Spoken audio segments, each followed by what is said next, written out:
everybody. Welcome to Life Science Live. Super excited to have you guys here today. My name is Robin. Today we're going to be talking about nocturnal animals and their adaptations. So as usual, if you have any questions or any comments or anything that you want to say, you can go ahead and type it in, and then I will do my best to answer any of the questions that I have that come up as I see them. And then if you are watching this later, when it's not during the live time, you can still comment your questions and we'll try to do our best to get to you and answer them. So again, super excited to be here, super excited to have you. Thank you for all the support that you give the museum by watching these videos. And let's get to learning about nocturnal animals. So first of all, let's talk about the word nocturnal. It's not a super common word, you might not have heard it before. The word nocturnal refers to animal sleeping habits of animals that are active during the night and sleep during the day. So we humans are what we call diurnal, which means we are active during the day and sleep during the night. And that's because we aren't very well adapted to being awake and working during the nighttime. So maybe think to yourself for just a second, why do you think it would be helpful or useful to be able to sleep during the day and be active during the night? So maybe you have a few thoughts or things that you can think of as to why it would be good to be asleep during the day. And one reason that it's helpful to be asleep during the day is that depending on the environment, a lot of times in deserts or in hot and arid environments, animals that are awake during the day lose a lot of water through evaporation because it's so hot and the sun is beating down on them constantly. So a lot of animals in those really hot and arid environments have adapted a nocturnal sleep schedule so that they're sleeping during the really hot hours of the day. They can maybe burrow down into somewhere where they're out of the sun or be in some shade somewhere and they can sleep off the really hot hours of the sun. And then during the night when it's cooler, they can come out and be active and they lose less water that way. So that's one reason that some animals have adopted a nocturnal sleep schedule. And another reason is a little bit more complicated. So I'm going to teach you a couple of really exciting big words. And so another one of the reasons that animals will adopt a nocturnal sleep schedule is because of something called niche differentiation. So that sounds kind of complicated, niche differentiation. But what that pretty much means is that animals will take turns using the resources. So right here with me, I have this owl. This is a great horned owl. And then right here, I have a red-tailed hawk. So both of these birds are hunters. They will hunt for their prey, and they both eat mice. So in this example, let's say that there is one field and there's both of these birds that need to eat from this one field. The way that they are able to share the resources and make sure that there's enough to go around is the owl here will hunt at night because the owl is nocturnal, and the red-tailed hawk here will hunt during the day. So that's niche differentiation, is that they'll kind of take turns. They both have their little ways that they have to make it so that they get their own turn in the field without having to share with the competitor at the exact same time. So I'll put this guy away. All right, so we talked about some reasons that animals will use nocturnal sleep habits. Let's talk about some of the adaptations that make it to where they can survive in the nighttime. So first of all, we're going to talk about this owl here. Like I said earlier, this is a great horned owl. Great horned owls are found over most of North America, so you may have seen one before. So one thing that great horned owls do to be able to help them to be able to survive in the nighttime is they have really good hearing that helps them to be able to hear. And the owls, great horned owls, have these kind of tufts right here, and they're often mistaken for ears, but they are in fact not ears. They are used for territorial displays among other owls. They kind of communicate with them. You can't see owl ears because they're kind of holes in the side of their head. But they have a really cool adaptation with their ears where their ears are off-centered, and that allows them to be able to have kind of 3D hearing. So as humans, we have ears on either side of our head, right? And that allows us to be able to tell where a sound is coming from. If we hear a sound louder in this ear over here, we can tell that the sound is probably coming from somewhere in this direction. If we hear a sound louder in this ear, we can tell it's probably coming from somewhere over in this direction. And owls have that same thing. They have ears on either side of their heads. But unlike humans, owls have off-centered ears, so they're not exactly opposite of each other. An owl will have one that's higher and one that's lower. And in kind of the same way, they can tell where a sound is coming either above or below them.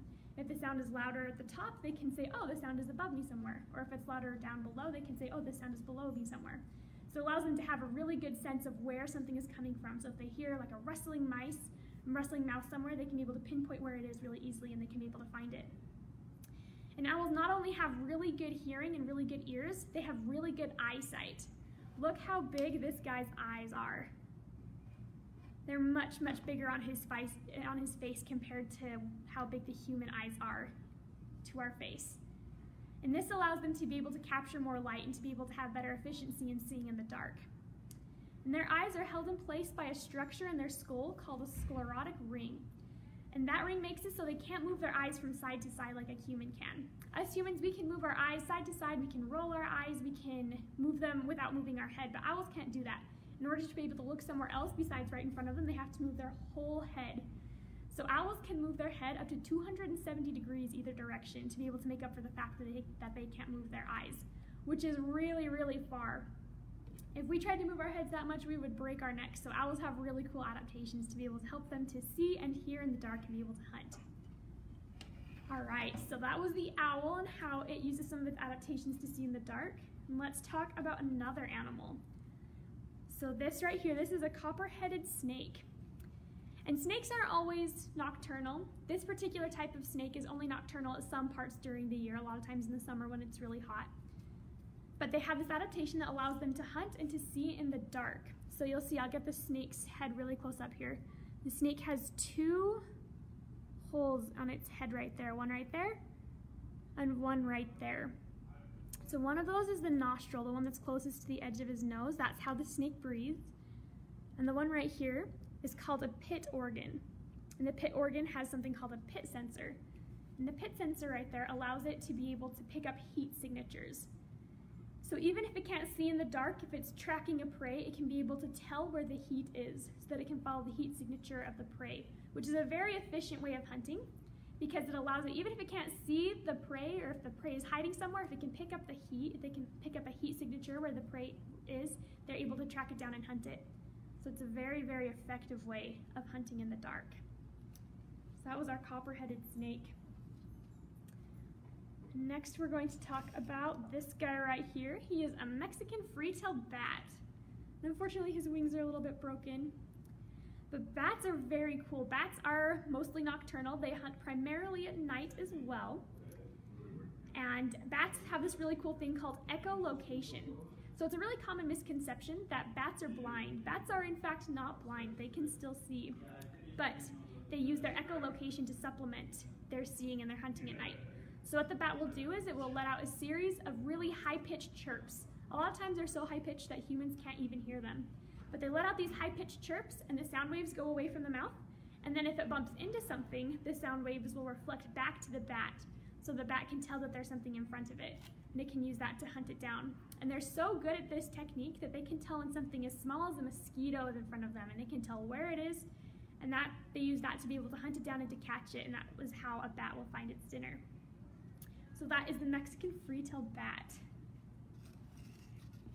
All right, there's another nocturnal animal that you're probably pretty well acquainted with. Let me get him real quick. This is a raccoon. Raccoons are pretty easy to identify. They have some really, really distinct markings. You'll see it has the markings on its face and around its eyes. And then raccoons also have a ringed tail, and you can kind of see it there. This raccoon right here, he kind of has a little bit of a reddish tint to him, but a lot of times raccoons are gray and black, and that helps it to camouflage, to blend into the nighttime. And a lot of times, raccoon, the markings on its eyes are called bandit masks, because raccoons are omnivorous. They will eat just about anything, and a lot of times they will sneak into people's garbages and into the food that they have set out of their houses, especially in the city areas, and they will eat the garbage, so their little eye markings are called bandit masks. Their eye markings actually have some really cool purposes that help the raccoon to be able to survive. One of them is that every raccoon's mask is a little bit different, and so the raccoons will use it to be able to identify other raccoons. It's kind of like our fingerprint. It helps them to be able to tell who is who. And another reason is that it helps to reduce the glare at night so that the raccoons can see better. If you've been to a football game, you might have noticed that football players will have like a black marking underneath their eyes, and that's to help reduce glare. And the same thing kind of happens for the raccoons. The black markings underneath their eyes helps the raccoon to be able to reduce the glare so that they can see better at night. So that is the raccoon. right, so this last guy that we're going to talk about is this hawk-billed sea turtle. And sea turtles aren't nocturnal for the most part, but they do have some activity at night that they will do when it comes to nesting. So a hawk-billed sea turtle will come onto the shore during the night to lay its eggs, and they do that so that they can avoid predators, so that there's less of their predators out and about when they lay their eggs, because their eggs are defenseless, and they want to be able to give their eggs the best chance. And kind of in similar fashion, the eggs will hatch at night, and they will crawl back to the water at the nighttime. And it's important to know that us humans have a really big impact on the sea turtles and a lot of animals' nocturnal activities because we cause something called light pollution. If you've ever been to the country or if you've been away from the city, you might notice that the stars are much, much brighter the further away you get from the city and from high populations of people. And that's because of the light pollution that we humans put into the air. The lights from our street lamps and from our houses cause it so that we can't see the lights from the stars very easily.